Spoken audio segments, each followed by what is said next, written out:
Next on the College Rugby Wrap-Up, wild results in the College Rugby Association of America semifinals, women's and men's. We've got analysis and predictions for the championships, plus the Schultz and Sorensen Awards finalists. Rugby Wrap-Up brought to you in part by Sheehy Auto Stores. It's easy at Sheehy. The Pig and Whistle, the world's best rugby pub. And Lean and Limber, stretching your way to a healthier lifestyle.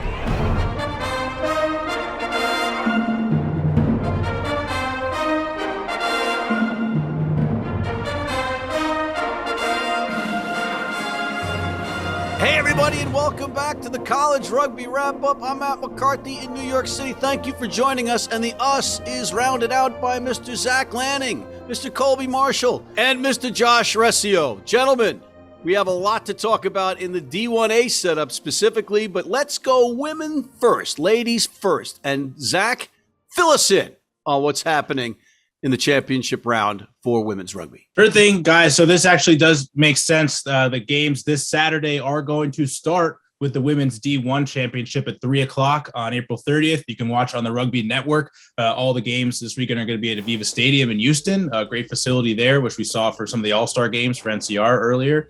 But to just do a brief recap of the D1 Championship setup from then till now, how we got to here. Not many surprises in the tournament at all. Our perennial favorites, BYU, who we all have loved this season, cruised through their bracket in the West. That they beat a few teams on their side of the bracket by plenty of points, 80-3 over University of Washington, and then 67-3 over Grand Canyon.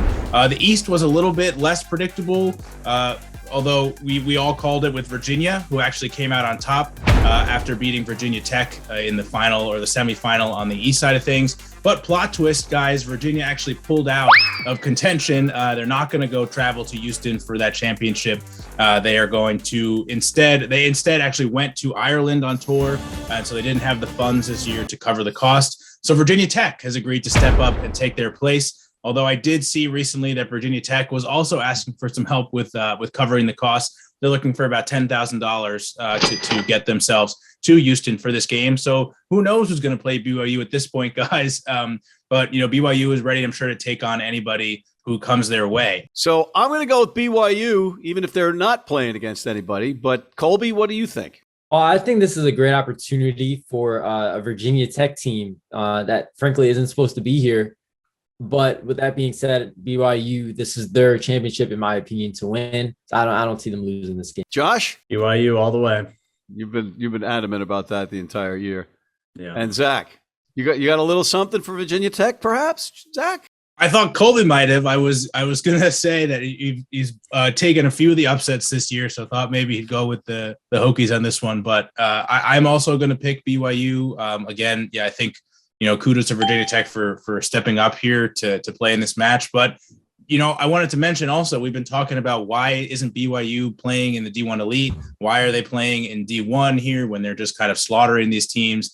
I found out an answer for that, just to briefly get into some explanation here, some background. BYU was actually invited to play in the D1 Elite Championship, which we'll get into a little bit next. They were supposed to play last year as well, and they had organized a sort of play-in tournament between the 5th and the 6th seeds, or the 4th and the 5th seeds, out of those 4 teams. But they didn't have to play it because it got canceled, unfortunately, due to COVID. So this year, BYU backed out, and I spoke to their head coach, Tom Waka, about why that was the case. And he just let me know that BYU, they find themselves a little bit more closely related to these D1 teams. As an extramural team themselves, they don't have scholarships. They don't have, slots for players on the rugby team. They don't have the same school support that some of these D1 elite programs have.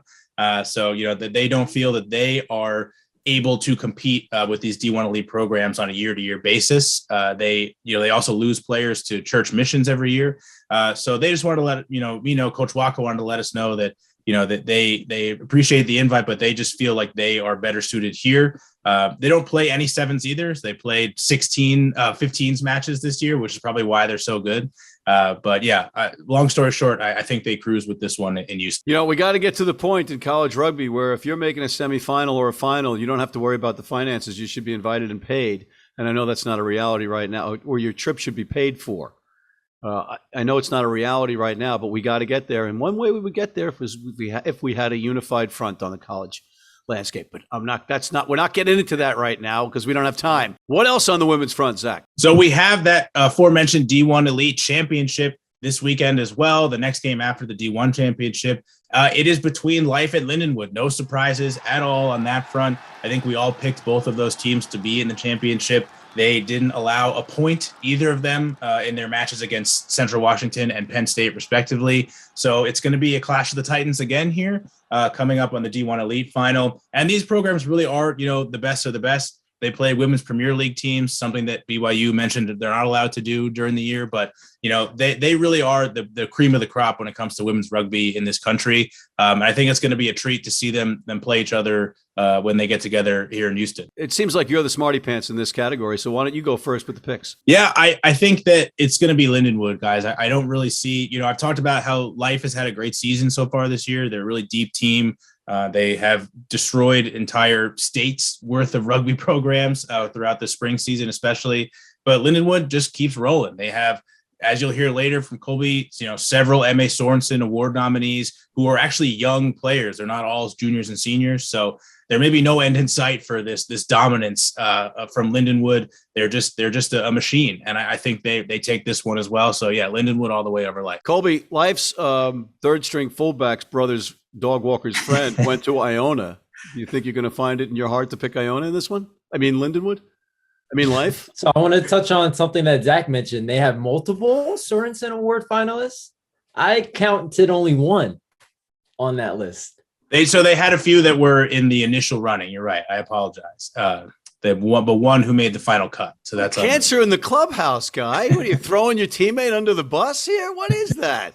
Well, I only brought it up because I wanted to mention that Life also has a Sorensen Award finalist, and that's Tahir Hamden, and that's part of the reason why I think Life is going to win this game. I like the upset here.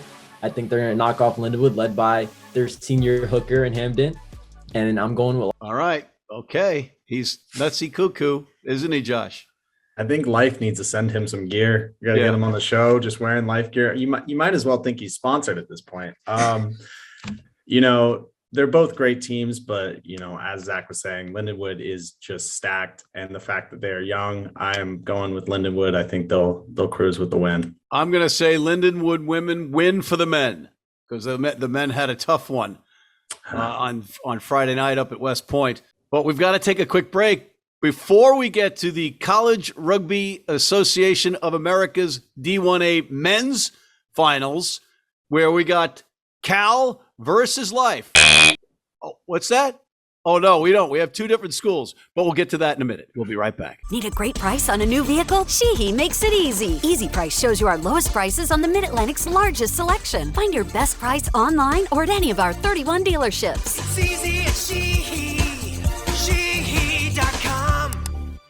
If you're in New York City and want to watch some great rugby, have some great food, and some great times, go to the world's best rugby pub, the Pig and Whistle on West 36th Street.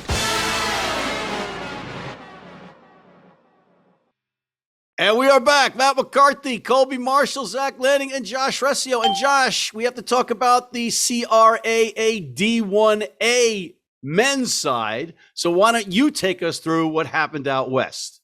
Well, St. Mary's finally did it. I feel like I've watched so many times where St. Mary's plays Cal and Cal wins on the last second try. So for St. Mary's to come out in this game and to just lay the hammer from the beginning, a 28-5 lead at half is huge, unheard of against a Cal team that has just been dominating everyone that they've faced almost. And Eddie King had a hat trick for the game. And I don't want to brag, but, we had talked and we wanted to make sure that Carl Keane was going to have a good game. We said that was going to be an important thing. He was 100% on his conversion. So kudos to him for kind of carrying his team. There was only one missed conversion on the whole day. Yeah, but Josh, I got to interrupt you here because you're using we. You're the man. You said it. You're being humble right now. Take a bow. And while we're at it, while I'm complimenting you, I'll compliment myself because you and I are the only two that picked St. Mary's. So yeah, that is true. That is true. I mean, we said it before with BYU, how hard it is for a team to lose to a team 3 times. And I think St. Mary's has had so much heart in this game. The fans that come out for this game is unbelievable, especially, for it being in Cal's home turf. St. Mary's fans travel well, and they really pour their heart out in this team. And it's really great to see them back in the finals now. The final score again was 35-26. And, St. Mary's now is going to go to the finals for the first time since 2017 when they won against Life. So, they're going to go back, but they're going to go back ready to bring home another championship.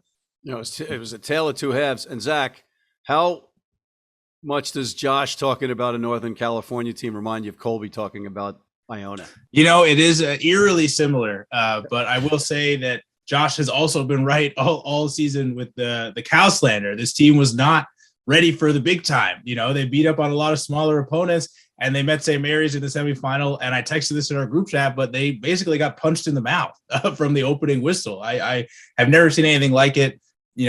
We talked about it, how St. Mary's had to scratch and claw for a lot of victories this year. And it looks like that paid off at the end here. And they played their best game of rugby at the absolute best time. So, kudos to St. Mary for just out physicaling a Cal team that had not seen, I don't think, that level of competition at all this season. And that may be something we have to look for these Cal teams going forward. Just an absolute domination by St. Mary's in this one. Well, not in the second half. Second half was all Cal for the most part. And, Colby, you played for some good Iona teams. Did you ever have a big lead like that? Or were you on the other side of that where you almost came back and won, or you almost blew it? Yeah, it kind of reminds me of when St. Bonaventure kind of kicked our ass in 2019. They dominated us in the second half, but we scored a couple of late tries to make the score 33-22, made it seem a little closer than what it really was. So that's what this game kind of reminds me of. Wow, a humble Colby Marshall about the Iona Gales, the other Gales, no less, and not the Gales that we're talking about here. Amazing. And let's go out east now, fellas, for the Eastern semifinal between Army and Lindenwood. Yours truly had the privilege of calling that game up at West Point. Army basically dominated the first half, but only had a relatively narrow lead after that dominance in the first half. I think it was 14-3 at halftime. And then Lindenwood was down a man opening up the second half. Army scores right out of the gate. So it looked like they were left for dead. They come roaring back. Army then gets a yellow card. They have to finish the last 10 minutes of the game with a man in the bin. They play heroic defense.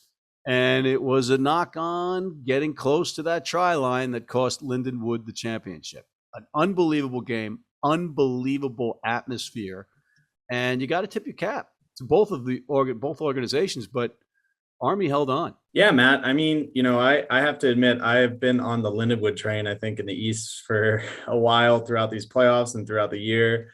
But it's amazing that you got to go see that game at West Point. It's a venue that I've always wanted to watch a game, and it's amazing to also see how Army, a team who was playing in both the fall and the spring, was just able to carry such dominance throughout an entire season.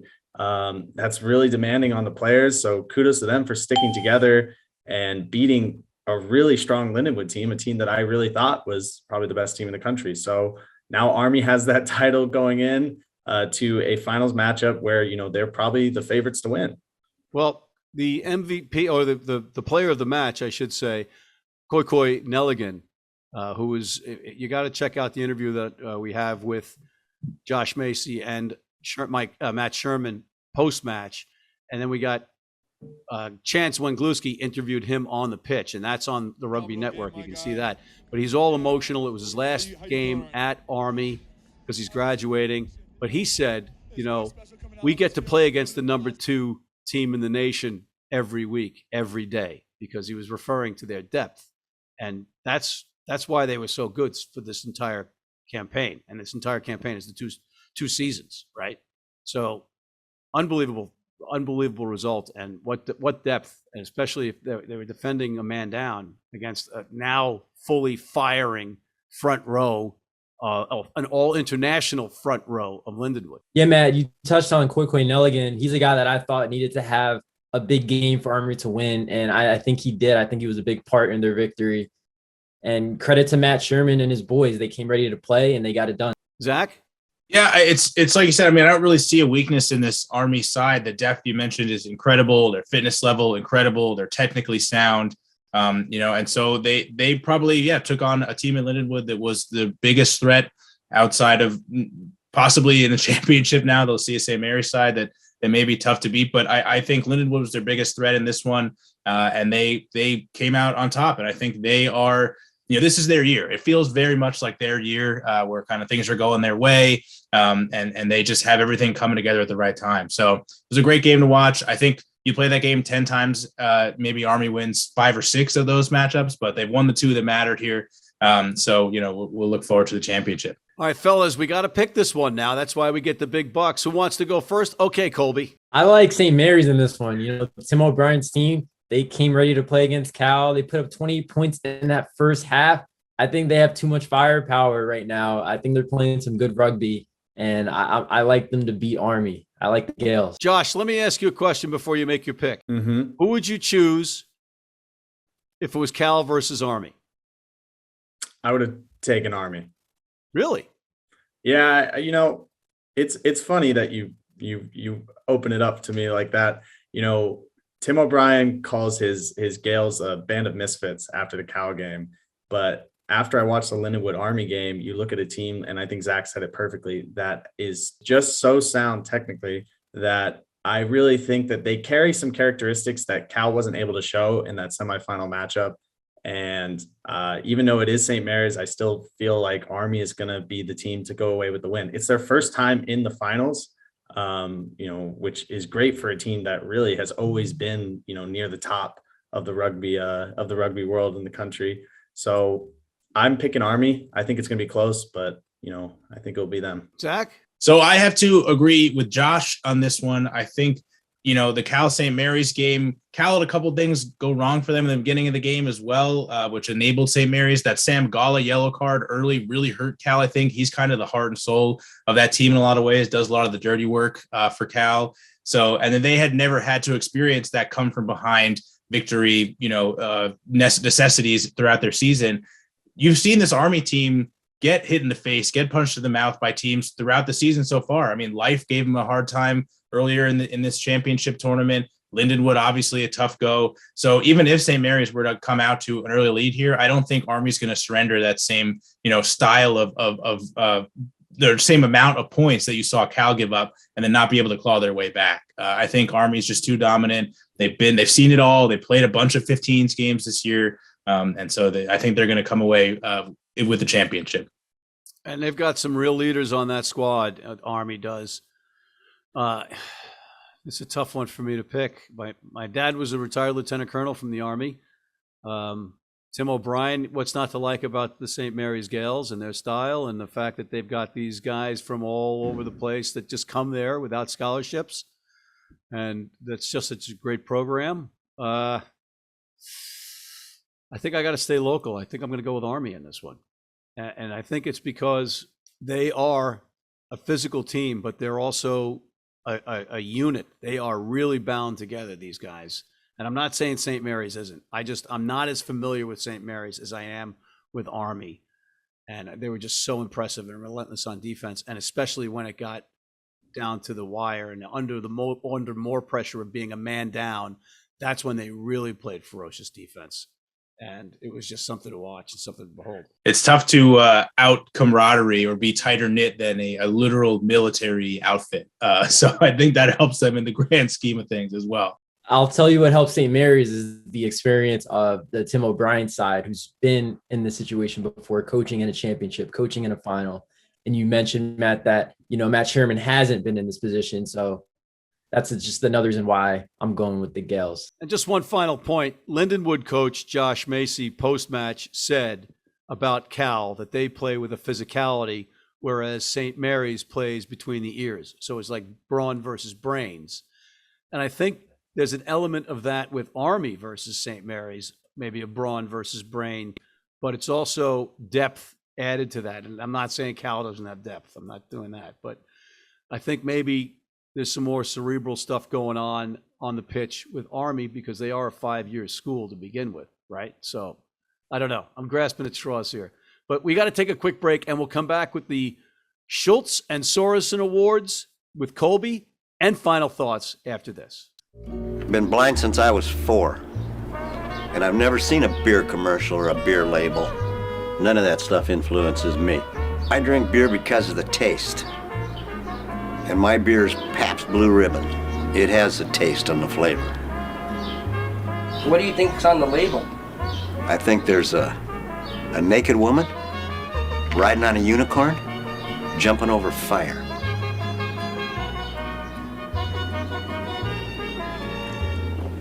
Oh, that's good beer.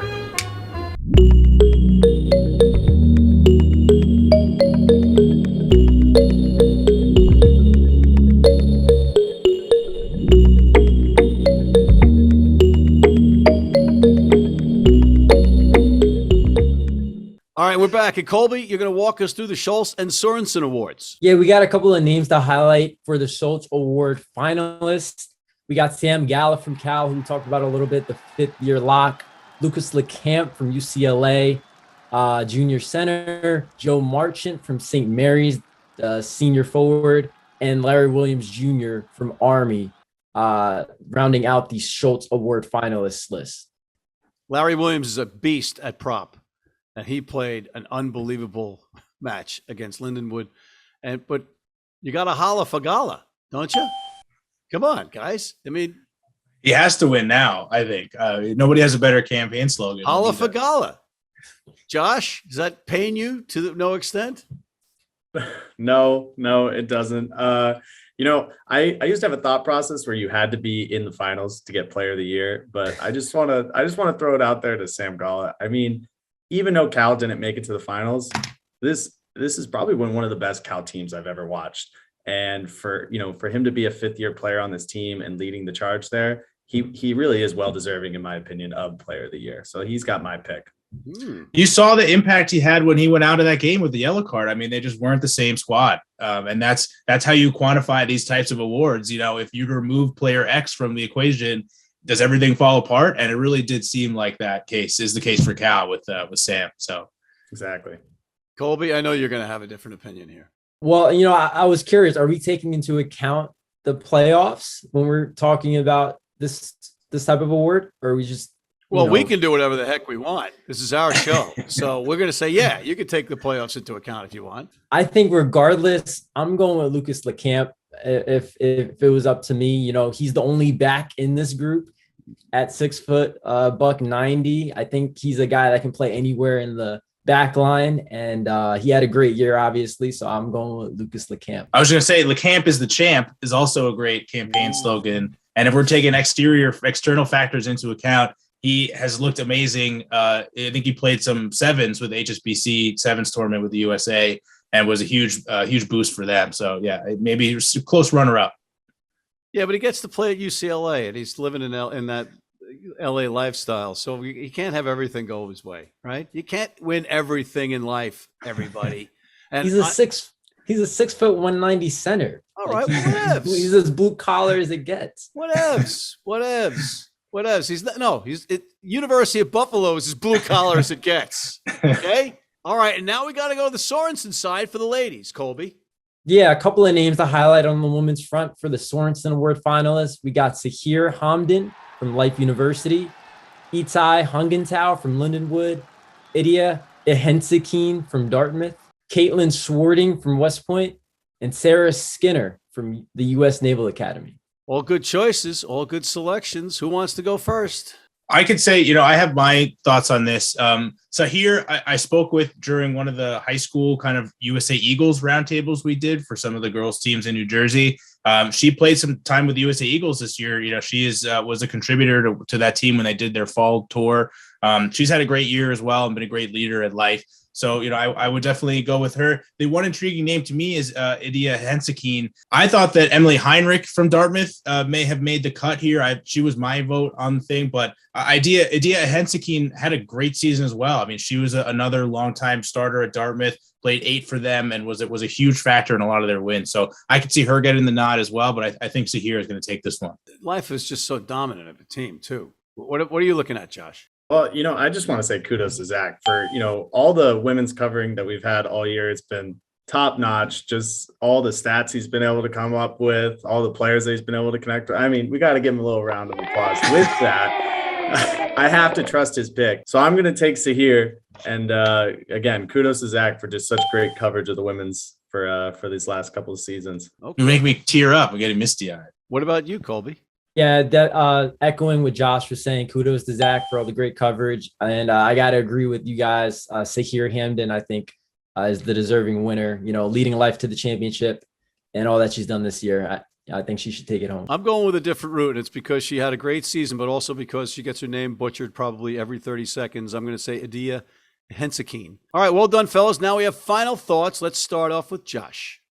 We're finally getting to the end of 15s. No matter the acronym, no matter what league, the CRAA is finishing it up for us.